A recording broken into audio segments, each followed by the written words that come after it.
Assalamualaikum warahmatullahi wabarakatuh. Ensiklopedia Al-Fatih kembali ke hadapan Anda untuk berbagi info Islami. Semoga menginspirasi aktivitas Anda hari ini.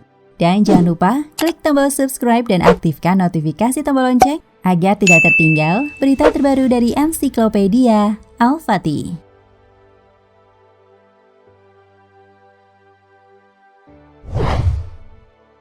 Sebagian kita pernah merasakan fenomena ketindihan. Ingin tidur tapi tidak bisa.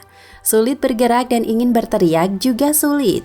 Belum lagi ditambah beberapa bayangan seram, misalnya dikejar sesuatu yang menakutkan atau sedang ada yang mengancam jika kita tidak bergerak. Benarkah ini gangguan setan atau jin? Atau ada logika yang bisa dicerna oleh akal? Bisa saja. Hal ini bisa juga kombinasi keduanya sebagaimana orang gila.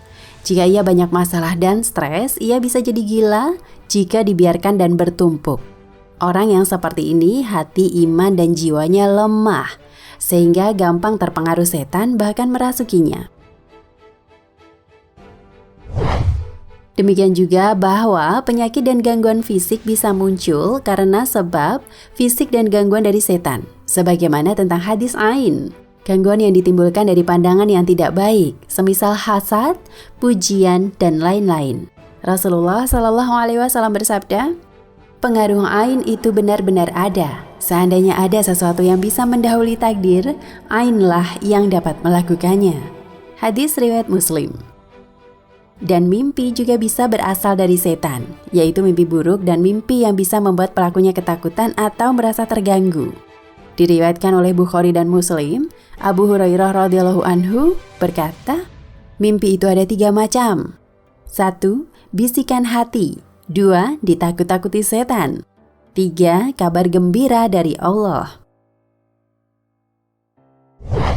Dalam lafaz riwayat Muslim, apabila hari kiamat telah dekat, maka jarang sekali mimpi seorang Muslim yang tidak benar. Dan orang yang paling benar mimpinya di antara kalian adalah yang paling benar ucapannya.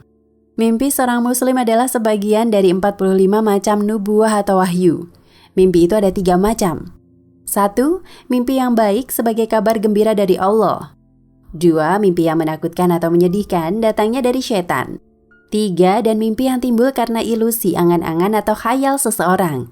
Karena itu jika Anda bermimpi yang tidak Anda senangi, bangunlah, kemudian sholatlah, dan jangan menceritakannya kepada orang lain.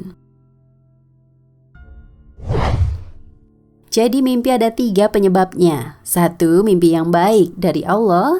2. Mimpi yang buruk dari setan. 3. Mimpi bunga tidur, yaitu mimpi karena terbawa pikiran atau terkejut dengan suatu peristiwa atau ada sesuatu yang terus-menerus sedang dipikirkan.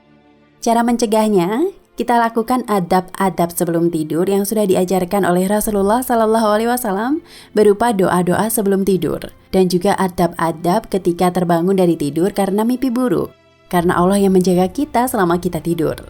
Keadaan tidur memang membuat kita lalai, sehingga beberapa ulama sebagian pendapat menjelaskan bahwa tidur adalah mati kecil. Sebagaimana dalam ayat, firman Allah Ta'ala, Allah memegang jiwa orang ketika matinya dan memegang ruh orang yang belum mati di waktu tidurnya.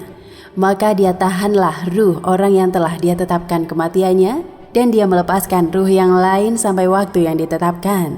Sesungguhnya pada yang demikian itu terdapat tanda-tanda kekuasaan Allah bagi kaum yang berfikir.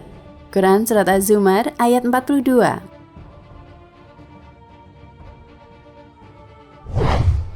Ibnu Abbas radhiyallahu anhuma berkata, sesungguhnya ruh orang yang hidup dan ruh orang mati bertemu dalam mimpi.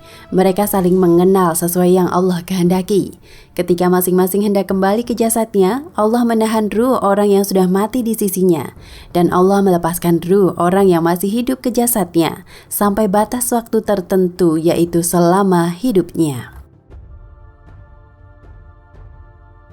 Nah pemirsa Ensiklopedia Al-Fatih, sampai di sini perjumpaan kita kali ini. Semoga menginspirasi.